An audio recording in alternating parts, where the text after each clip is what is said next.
channels.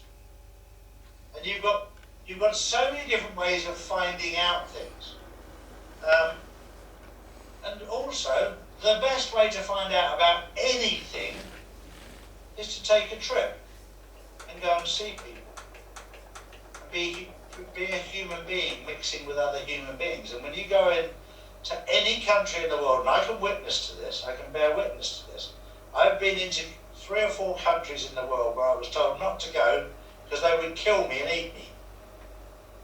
I'm still here. They didn't even have a nibble. That's right. I went in with an open heart. I've been into Africa, I've been into South America, it's really dodgy areas. In China, I've been to some really, really unusual areas. Russia, same.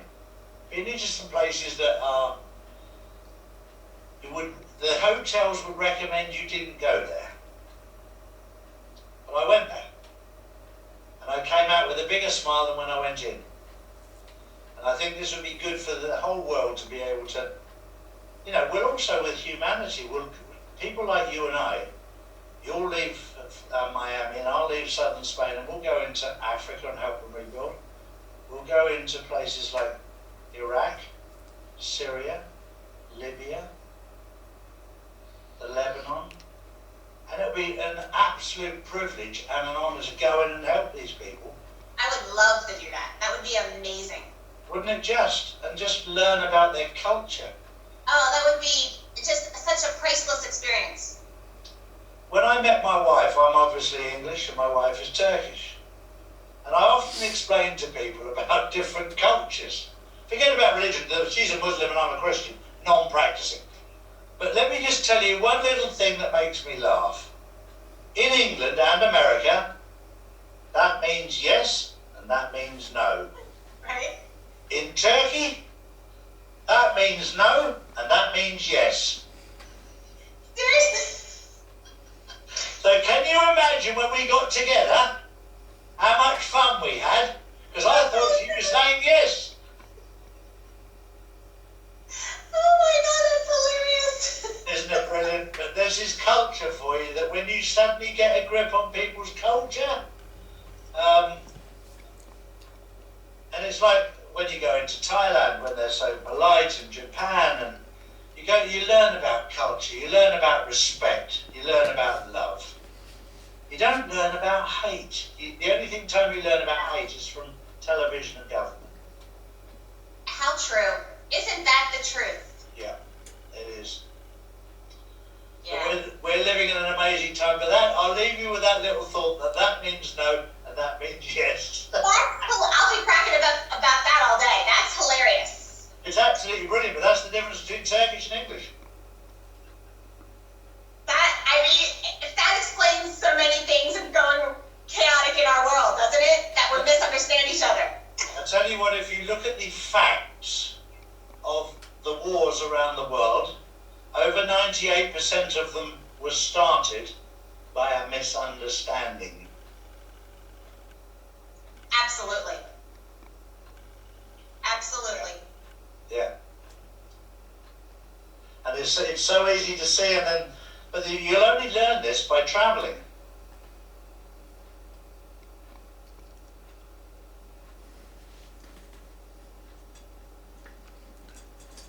That's right. This is exactly the discrepancy in the world.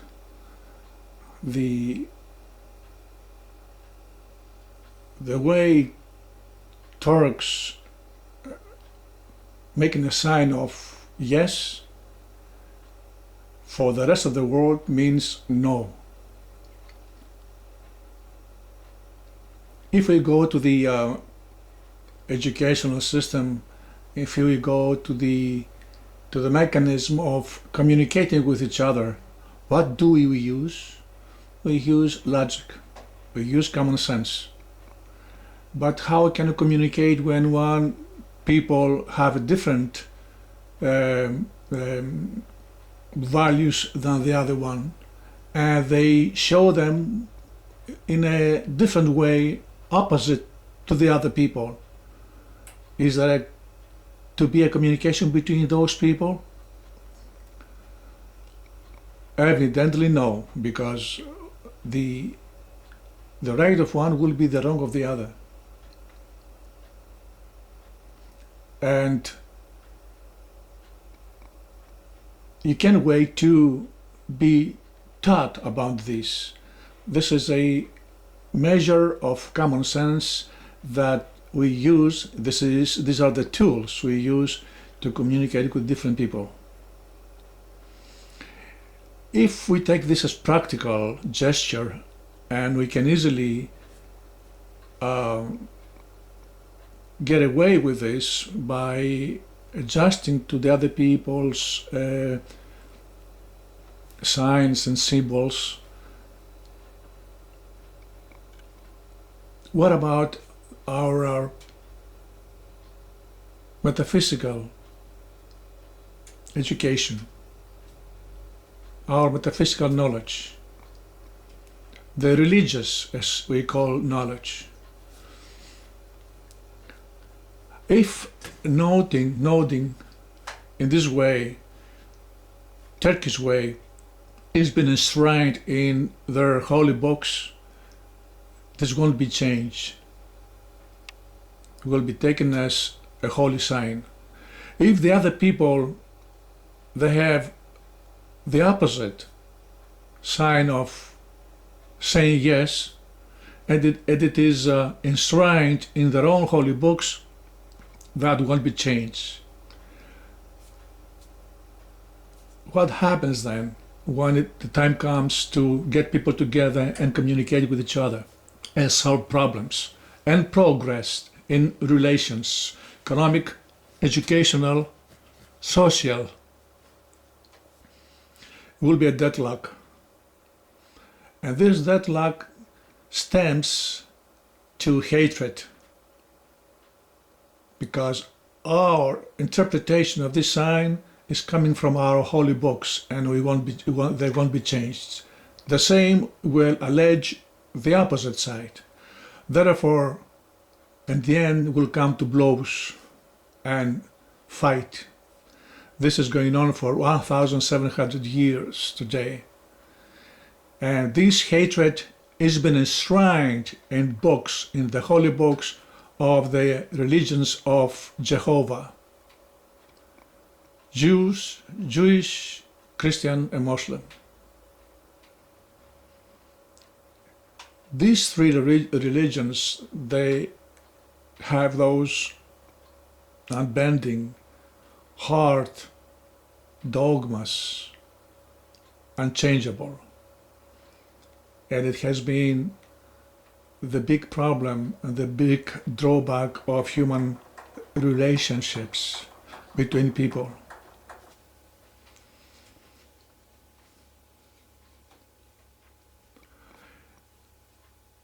That's pretty interesting what he said.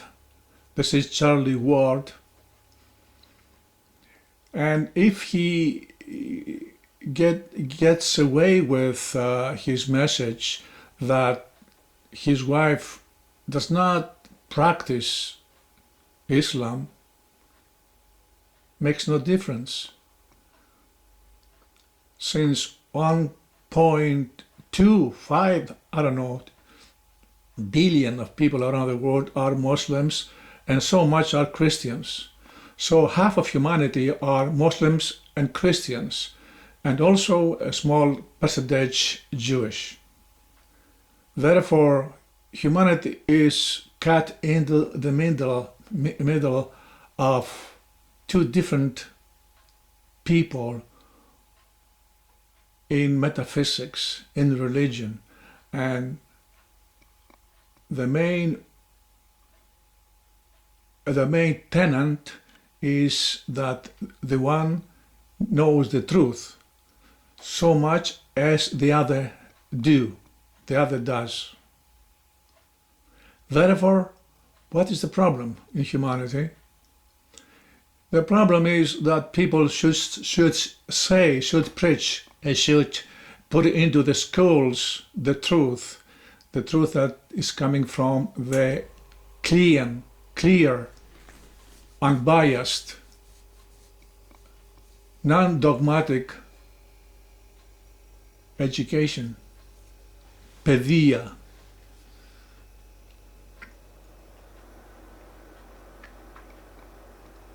And tell the truth on the basis of common sense, common knowledge, common interests in the world, and the extraposition of the truth which can come around through the tools of our sciences, which is philosophy, the science of which wise men of the past brought out for us through teaching books on logic. For instance, the one and only Aristotle's Organon, which shows how people should think on the basis of common sense, of deductive knowledge. They should teach the wisdom and the tenets and the words of wise men of the world, which are Chinese, Hindu, Zoroastrian, the great spirits of the Red Indians, of the Amerindians, of the traditional cultures, whom all those races, their only scope was knowledge and respect and piety to nature, to the sense of a tranquil, respectful,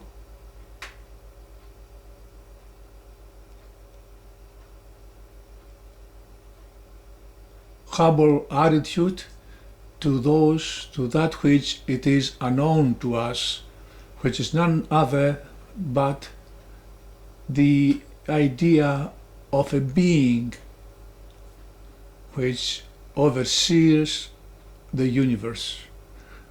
That knowledge, it's impossible for us to know. The only thing we have to do is to have a respect for that intuition people have for the unknown, and not to interpret the qualities of that being according to people's idiosyncrasies and special interest of a group of people that organize themselves in order to enslave the rest of them by stripping off their freedom of thought.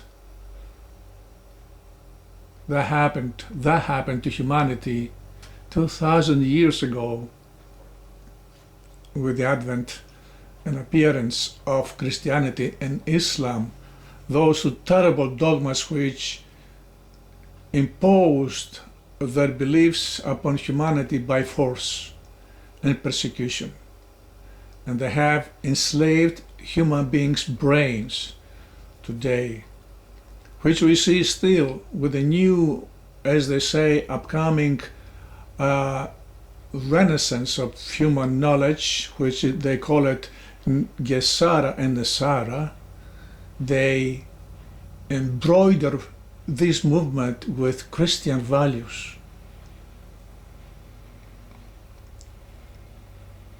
It is an attitude which is so evident, so clear to a common sense human being that they are controversial to what is happening or it is going to happen. It is impossible that a human brain can go along with this excellent idea. They call it GESARA and NESARA for the United States. to continue with the values of Christianity or Islam, but usually it's coming out from the United States of America. All these people who coming out and tell us about this bright future of us, which is coming through with the leadership of the American President Donald Trump, they will bring about through the tenets of Christianity, a religion which is being branded as a criminal religion, judging from the 1,700 of years of its dominance on human minds in the Western Hemisphere.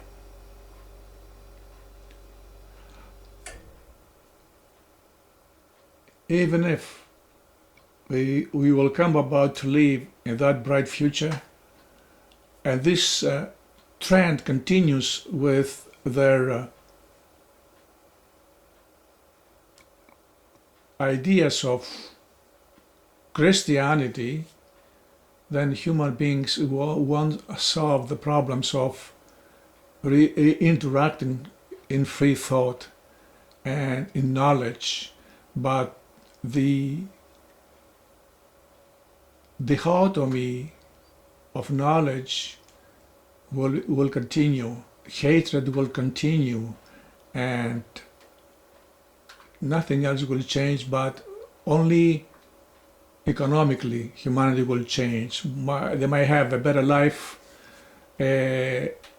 all this corruption will go away, but in human brains and education it won't be any good, because it will continue the same.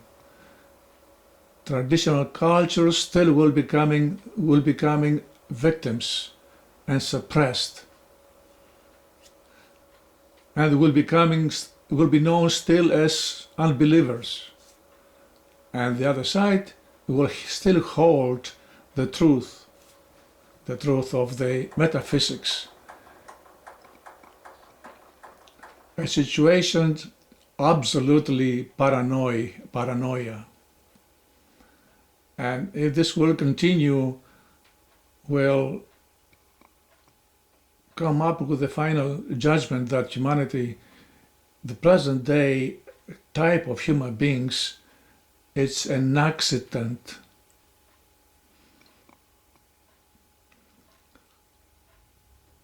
At the end, its final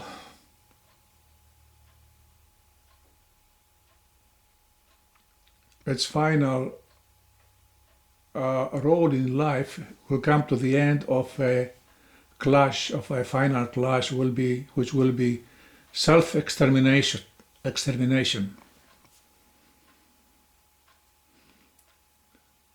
When humans will indulge in the fruits of freedom, of economic freedom and social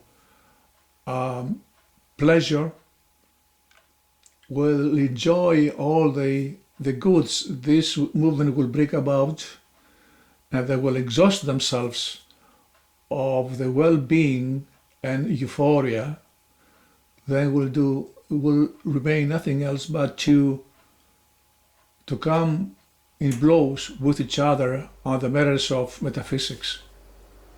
And then will come the time when they have to solve this problem, because nothing else is left for them to fight about. Since all problems economic are solved, the only one is left is the spiritual, is the metaphysical, which they call it religion. And religion will never go away without bring it upon the stool in a courtroom to judge and be judged if this is the right for the people, if this one is good for the people. I let each of those convicts to